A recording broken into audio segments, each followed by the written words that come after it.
Hi! Welcome to Platform Mastery.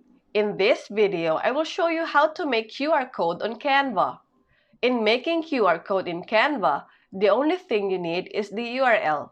If you have already your URL, go to Elements and then search for QR code on the search box. You will see this QR code. Click on Use App. Get the URL of the web page and paste it here.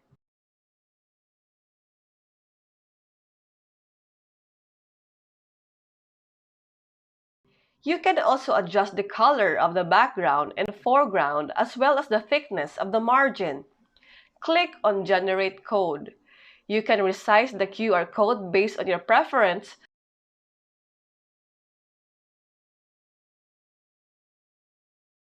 Let's try this QR code reader. And that's it. Thanks for watching. For more videos like this, hit the subscribe button and don't forget to hit the notification bell so that you get notified for our new upcoming videos. See you next time!